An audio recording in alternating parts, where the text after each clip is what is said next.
Hello sir, welcome to social post. నమస్తే అండి నిహాల్ గారు. సార్, ఇప్పుడు ₹1,00,00,000 కార్పస్ మనం జనరేట్ చేయాలంటే 15 ఇయర్స్ వరకు గానీ, ఒక 30 ఇయర్స్ వరకు గానీ ఎవరికీ అంత ఓపిక లేదు.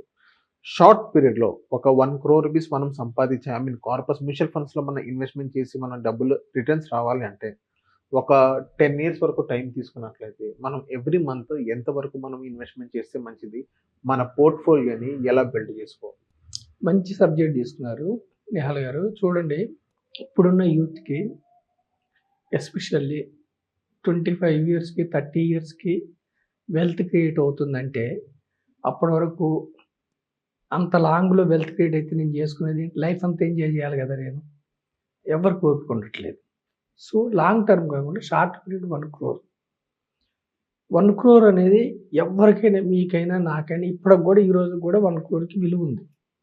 అంటే 1,00,00,000 చాలామందికి స్థిరాస్తి, అంటే ఇల్లుల రూపేణా, ప్లాట్స్ రూపేణా, గోల్డ్ రూపేణా 1,00,00,000 వర్త్ ఉంది. కానీ ఎఫ్‌డి రూపేణా, ఫినాన్షియల్ అసెట్ అంటే మ్యూచువల్ ఫండ్స్ రూపేణా, స్టాక్స్ రూపేణా 1,00,00,000 ఉండటం తక్కువ చాలామందికి. So 1,00,00,000 financial asset is very good decent goal. ఇది సాధ్యమేనా? 10 ఇయర్స్ ఉంటే సాధ్యమే. యెస్. అయితే ఇక్కడ నేనేం చెప్తున్నానంటే, ఇప్పుడు రూల్ ఆఫ్ 72 అని ఒకటి ఉంది.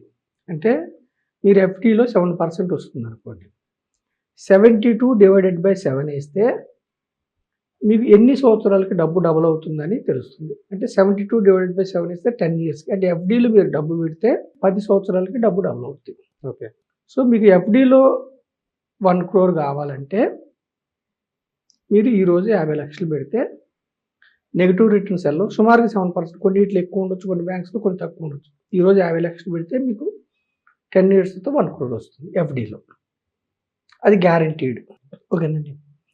ఇక్కడ లంసమ్ రూపేణా మీరు 1,00,00,000 జనరేట్ చేసుకోవాలంటే 25 lakhs లంసమ్ ఈరోజు మీరు ఇన్వెస్ట్ చేస్తే డైవర్సిఫైడ్ ఈక్విటీ మ్యూచువల్ ఫండ్స్ కావచ్చు, ఇండెక్స్ ఫండ్స్ కావచ్చు, ఈటీఎఫ్లు కావచ్చు, పిఎంఎస్ కావచ్చు. పిఎంఎస్లో 50,00,000, పిఎంఎస్ వదిలేసేయండి. 25 lakhs మీరు ఇన్వెస్ట్ చేస్తే రూల్ ఆఫ్ 72 అంటే 72 డివైడెడ్ బై 12% వస్తుందని మనం ఊహిస్తే, మనం ఎక్స్పెక్టేషన్ చేసుకుంటే 72 డివైడెడ్ బై 12 అంటే ఎంత? ప్రతి 6 సంవత్సరాలకి డబ్బు డబుల్ అవుతుంది. అంటే 25,00,000 వచ్చి 6 సంవత్సరాలకి 50,00,000 అవుతుంది. నెక్స్ట్ 6 సంవత్సరాలకి అంటే 12 సంవత్సరాలకి ₹1,00,00,000 అవుతుంది డైవర్సిఫైడ్ ఈక్విటీ మ్యూచువల్ ఫండ్స్‌లో పెడితే. ప్రజలు అర్థం చేసుకోవాల్సింది ఏమిటంటే, మ్యూచువల్ ఫండ్స్‌లో రిటర్న్స్ గ్యారంటీ కాదు. 12% వస్తాయా? Not guaranteed. రావచ్చు, రాకపోవచ్చు. మనం ఎగ్జాంపుల్ కోసమే చెప్తున్నాం. మరి గత చరిత్రలో డైవర్సిఫైడ్ ఈక్విటీ మ్యూచువల్ ఫండ్స్‌లో 12% వచ్చాయా? చాలా స్కీమ్స్ వచ్చాయి. పాస్ట్ పెర్ఫార్మెన్స్ బట్టి ఫ్యూచర్ పెర్ఫార్మెన్స్ వస్తాయా? Not guaranteed. కానీ ఎగ్జాంపుల్ అర్థం చేసుకోవడానికే చెప్తున్నాం. మీరు 25 lakhs ఈరోజు ఇన్వెస్ట్ చేస్తే 12 ఇయర్స్‌లో 1,00,00,000 చూసే అవకాశం మీకు డైవర్సిఫైడ్ ఈక్విటీ మ్యూచువల్ ఫండ్స్‌లో మీకుంది. Rule of 72. లేదు, నా దగ్గర 25 lakhs ఇప్పుడు లేదు. సిప్ రూపేణా నాకు 80,000-90,000 జీతం వస్తుంది.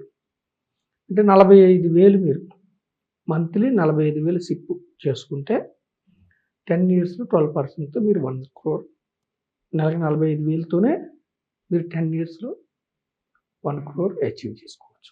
సో ఇక్కడ ఏంటి, మనం 12% ఎగ్జాంపుల్ ఎందుకు ఇచ్చామంటే సబ్జెక్టెడ్ టు మార్కెట్ రిస్క్. నాట్‌గా ఎందుకు ఇచ్చామంటే మన యొక్క సెన్సెక్స్ కానీ, నిఫ్టీ కానీ, మన స్టాక్ మార్కెట్స్ గత 45 సంవత్సరాల నుంచి ఎన్ని ఒడిదుడుకులు వచ్చినా 12-14% ఇస్తున్నాయి.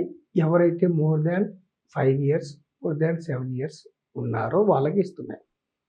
1-2 ఇయర్స్ ఉన్న వాళ్ళకి -30% నెగిటివ్ రిటర్న్స్ కూడా ఉన్నాయి.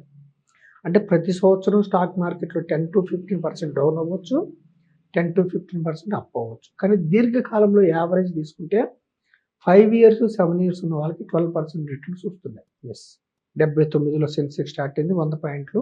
ఈరోజు 78,000. ఎన్ని ఒడిదుడుకులున్నా, స్కామ్స్, కేతన్ పారేఖ్ స్కామ్ కావచ్చు, హర్షద్ మెహతా స్కామ్ కావచ్చు, గ్లోబల్ ఫైనాన్షియల్ క్రైసిస్, ప్రపంచం మొత్తం ఆర్థిక మాంద్యంలోకి వెళ్ళిపోయింది. లేకపోతే కార్గిల్ వార్ కావచ్చు, ఏది జరిగినా కానీ, కోవిడ్ కావచ్చు, ఏ ఇన్సిడెంట్ వస్తే ముంబై బాంబ్ బ్లాస్ట్లు కావచ్చు, అయితే ప్రపంచ వరల్డ్ టవర్స్ మీద ఉగ్రవాదులు దాడులు చేయటం కావచ్చు, ప్రపంచ మార్కెట్లు దెబ్బతిని ఆర్థిక మాంద్యం వచ్చి మన మార్కెట్స్ దెబ్బతింటం కావచ్చు, ఎకానమీ స్లో డౌన్ అవ్వటం కావచ్చు, ఎన్ని జరిగినా కానీ మళ్ళీ బౌన్స్ బ్యాక్ అవుతున్నాయి మార్కెట్స్. అందుకని మనం ఏం చెప్తాం, 12% ఎగ్జాంపుల్తో ఒకవేళ మీరు ₹1,00,00,000 కళ్ళ చూడాలనుకుంటే మీరు ఎకానమీలో కన్జ్యూమర్స్గా ఉండకుండా ఎకానమీలో ఓనర్షిప్ తీసుకోండి. అంటే మనం ఇంట్లో కూర్చున్నా కానీ మన డబ్బు పనిలో పెట్టాలి. మనం పనిలో పెట్టాలంటే కొన్ని కంపెనీస్కి ఓనర్స్ అవ్వాలి. కొన్ని కంపెనీస్లో ఓనర్స్ అవ్వాలంటే బ్రాడర్ మార్కెట్స్లో మీరు ఓనర్స్ అవ్వండి. ఇక్కడ ఏమిటంటే టాప్ 10 కంపెనీస్ ఈ రోజు ఉన్న టాప్ 10 కంపెనీస్ నెక్స్ట్ 10 years తర్వాత టాప్ 10లో ఉండకపోవచ్చు. అవును. అంటే విన్నర్స్ మే రొటేట్. కానీ మీరు బ్రాడర్ మార్కెట్స్లో ఉంటే ఏమవుద్దంటే టాప్ 10 కంపెనీస్ మారొచ్చు. ఇప్పుడు మొన్నటిదాకా ఐటీ స్టాక్స్కి మనకు వచ్చిన ఇబ్బంది లేదు. ఇప్పుడేంటి ఏఐ వల్ల ఐటీ ఇండెక్స్ 23% డౌన్ అయింది. అంటే సెక్టార్స్లో ఏదో ఒక డిస్రప్షన్ వస్తూ ఉంటుంది, మారుతూ ఉంటాయి. కానీ రిస్క్ కూడా అలాగే ఉండేది కదా సార్. అందుకే ఏం చెప్తున్నాం మనం, ఈక్విటీస్లో ఎప్పుడు ఏంటి మనం ఇచ్చే ఎడ్యుకేషన్ ప్రజలకి, అందుకే నాట్ గ్యారంటీడ్ రిటర్న్స్, రిస్క్ ఉంటుంది. గ్యారంటీడ్ రిటర్న్స్ ఉండవు, రిస్క్ ఉంటుంది. మరి ఎప్పుడు వస్తాయి రిటర్న్స్? రిస్క్ ఎప్పుడే ఉంటుంది, ఒకే కంపెనీలో పెడితే మీకు జీరో అయ్యే అవకాశం ఉంది, ప్రాబబిలిటీ. ఆ కంపెనీ దెబ్బతింటే జీరో, లేదా ఆ కంపెనీ 10 ఏళ్ళ వరకు కూడా ఏం పెరగలేదు అనుకోండి, మీ investment dead investment, zero return investment అవుతుంది. అందుకే మనం ఏం చెప్తున్నాం, బంచ్ ఆఫ్ కంపెనీస్లో పెట్టుకోండి. అప్పుడు రిస్క్ ఏమైంది, తగ్గుతుంది. మీరు 30 కంపెనీస్లో పెడితే డబ్బు జీరో అవుతుందా? డబ్బు జీరో కాదు. 30 కంపెనీస్ జీరో అవుతాయా? అవ్వవు. మళ్ళీ 30 కంపెనీస్ ఒకే రంగంలో పెడుతున్నామా? 10 రంగాల్లో పెడుతున్నాం. అప్పుడు రిస్క్ ఏమైంది, డైవర్సిఫై అవుద్ది. అప్పుడు రిస్క్ డైవర్సిఫై అవడం వల్ల రిటర్న్ కూడా తగ్గుతుందా? రిటర్న్ కూడా తగ్గుతుంది. ఒకే కంపెనీలో పెడితే రిటర్న్ ఎక్కువ రావచ్చు, రిటర్న్ తక్కువ రావచ్చు. 30 కంపెనీలో పెట్టడం వల్ల, 50 కంపెనీలో పెట్టడం వల్ల రిటర్న్ తగ్గుతుంది, రిస్క్ తగ్గుతుంది. సో ఇక్కడ అర్థం చేసుకోవాల్సింది ఏంటంటే, మనం రిస్క్ ఉంటుంది. కానీ ఎందుకే ఈక్విటీస్లో ఒకటే రూల్ ఏమిటంటే, ఈక్విటీస్లో రిస్క్ తగ్గించుకోవాలంటే లాంగ్ టర్మ్ ఉండాలి. రిస్క్ తగ్గించుకోవాలంటే సిస్టమేటిక్ ఇన్వెస్ట్ చేయాలి. అంటే ఒకటేసారి పెట్టేసి వదలకుండా నెల నెలలు ఇన్వెస్ట్ చేస్తే సిస్టమేటిక్.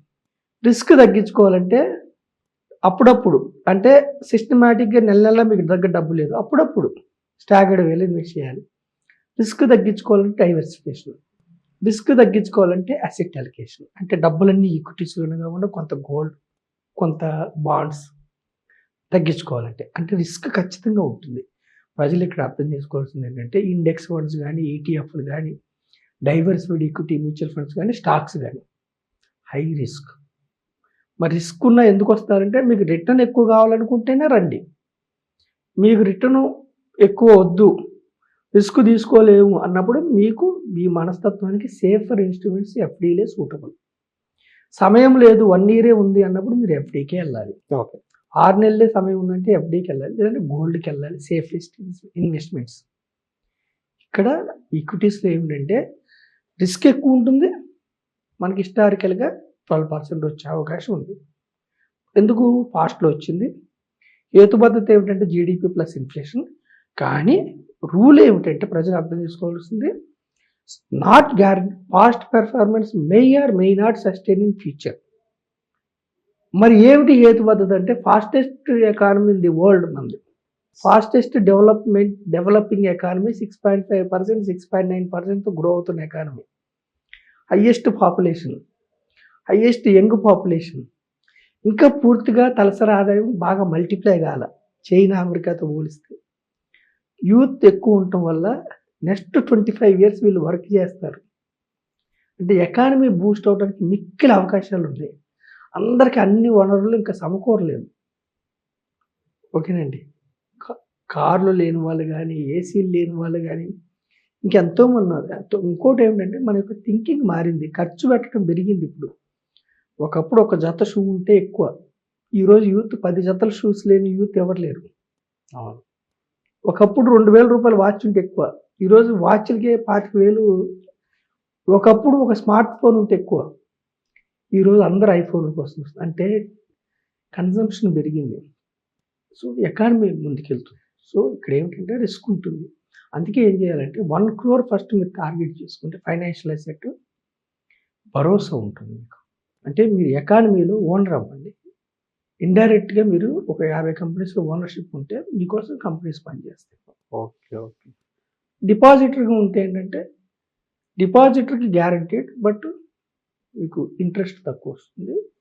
అదే మీరు ఇన్వెస్టర్‌గా ఉంటే నాట్ గ్యారంటీడ్ బట్ 1 క్రోర్ చూడాలంటే ఒక 10 ఇయర్స్‌లోనే మీరు టార్గెట్ చేసుకోవచ్చు. Okay. Okay. So, thank you sir మా సోషల్ పోస్ట్ వచ్చినందుకు. థాంక్ యూ అండి.